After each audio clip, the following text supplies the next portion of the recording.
আমি আজি সকলোতে একত্ৰিত হৈছো এক মহান উদ্দেশ্য লৈ। মূল উদ্দেশ্য হ'ল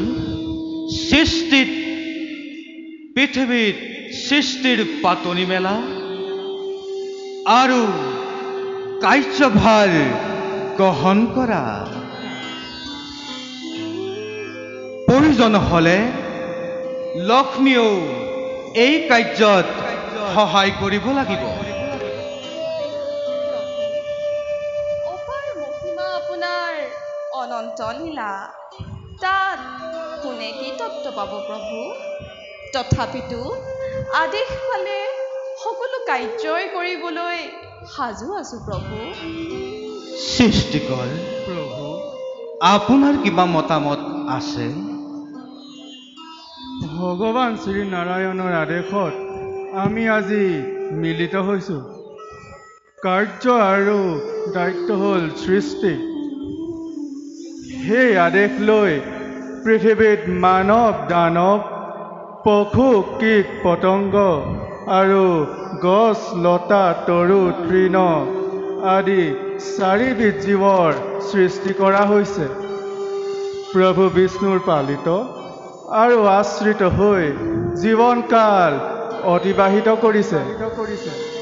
মাত্ৰ সামান্য সময় পালেই মানৱ দানৱহঁতে পৃথিৱী কঁপোৱাৰ হুংকাৰ তুলি নিজকে প্ৰধান বুলি দেখুৱাব খোজে, নহয়নে ৰুদ্ৰদেৱ? সঁচা কথা সৃষ্টিকৰ। আপোনাৰ মহিমা আৰু দায়িত্বই আমাকো চমকিত কৰি তুলিছে। পৃথিৱীৰ প্ৰতিটো প্ৰাণীৰ অন্তৰত বোধ হয় সমানে জ্ঞান দান কৰা নহ'ল নেকি? ইয়াৰ উত্তৰ মুনিৰাজেই দিয়ক। নাৰায়ণ নাৰায়ণ নাৰায়ণ। প্ৰভু হে ভোলানাথ, পিতৃদেৱে উপযুক্ত স্থানতেই উপযুক্ত কথা প্ৰয়োগ কৰিছে। মানৱ দানৱৰ হৃদয়ত দিয়াৰ দৰেই পৃথিৱীৰ সকলো প্ৰাণীৰ অন্তৰতেই প্ৰাণৰ সমতাৰণা কৰা হৈছে। জ্ঞান সকলোকে সমানেই দিছে, কিন্তু মানৱক এটি বিশেষ বস্তু দিছে, আৰু সেই বিশেষ বস্তুটিয়েই হ'ল বিবেক। সুন্দৰ, অতি সুন্দৰ তোমাৰ বৰ্ণনা। ভাল পিতা।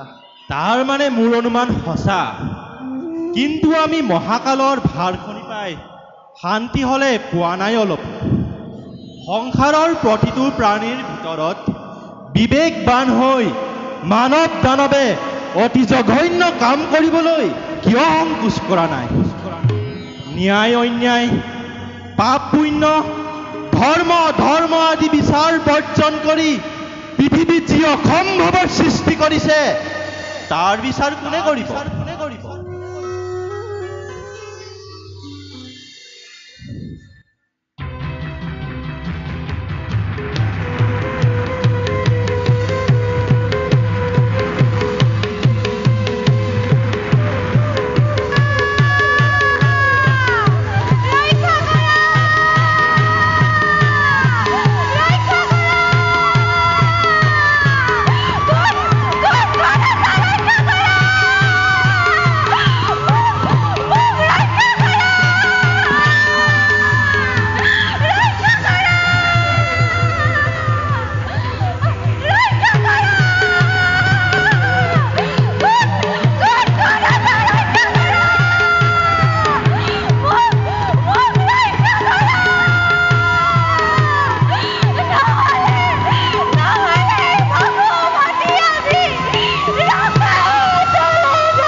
কৰিলা প্ৰৱেশ?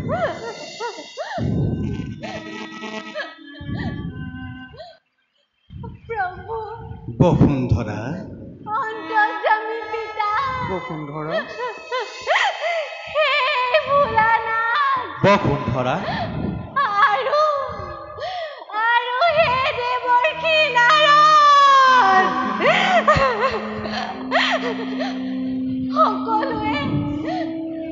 সকলোৱে শুনা মোৰ কথা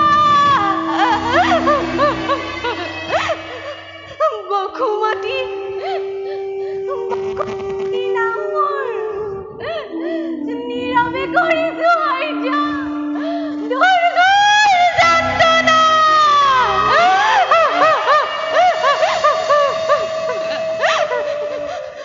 দুষ্ট দৈত্য ৰজা হবে কৰি উৎপাত সংসাৰিছে নানা ৰূপে পৃথিৱীৰ সাধু সন্ত লোক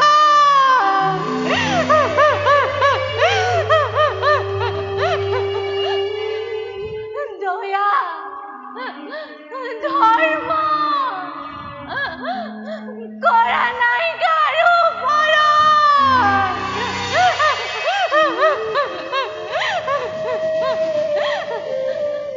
নৰকুন বসুকুন নাই নাই কোনো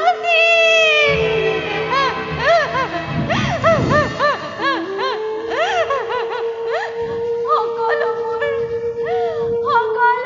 দুষ্ট দৈত্য হবে কাঢ়ি লৈ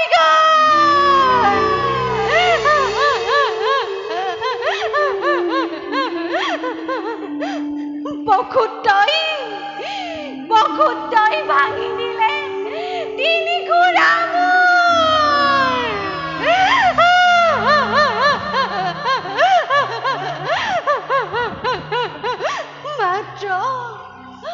মাত্ৰ এটি খুৰাই আৰু কিমান দিন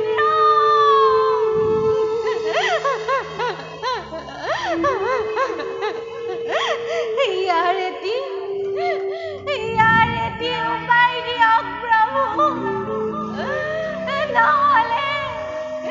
নহলে সৃষ্টি ৰখা তলে যাব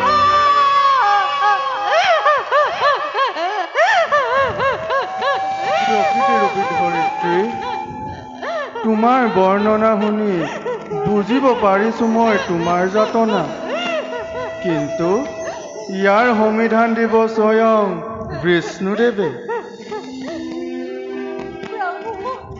বসুন্ধৰা দিয়ক তেন্তে সংবিধান ইয়াৰ তেন্তে শুনা সকলোৱে মোৰ কথা প্ৰভু বসুন্ধৰাৰ বিননি শুনি মই নিজেই পৃথিৱীৰ ভাৰ সংঘাৰৰ হেতু অচিৰেই জনম লম ধৰাৰ বুকুৰ আৰু লক্ষ্মী প্ৰভু তুমিও কৰাগৈ জনম সফল মথুৰাৰ যাদৱ কুলত প্ৰভুৰ আদেশ পালে সকলো কাৰ্যই কৰিবলৈ সাজু আছো প্ৰলয়ৰ সৃষ্টি নিৰ্বাপিত কৰিবই লাগিব তুনো আৰু ৰাধা যাব নন্দ যশোদা হৈ গকুলপুৰীলৈ স্বৰ্গৰ দেৱগণ হব গোপবালক দেৱৰ্ষিসকল বৰ্যধামে গৈ গোপী হবগৈ অনন্তয় অগ্ৰজৰূপে বলু ভদ্ৰ নামেৰে ৰোহিণীৰ গৰ্ভত জন্মগ্ৰহণ কৰিব নন্দৰ ঘৰত যোগমায়াই স্থিতি ল'ব আৰু সৰ্ব কাৰ্য সম্পাদনৰ হেতু মই নিজেই দৈৱকীৰ গৰ্ভত কৃষ্ণৰূপে জন্মগ্ৰহণ কৰিম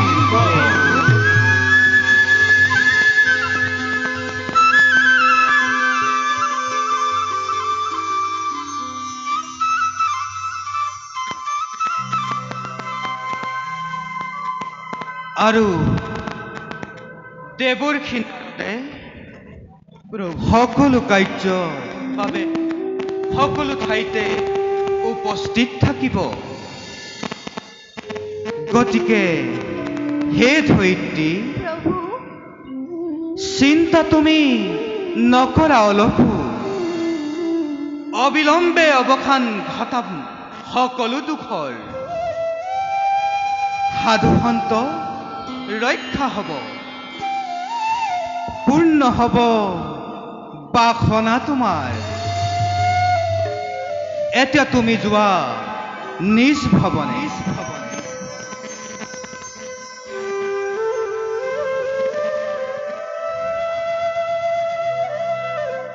অপাৰ কৰোণা প্ৰভু, ধন্য হ'ল সৃষ্টিৰ বিধান।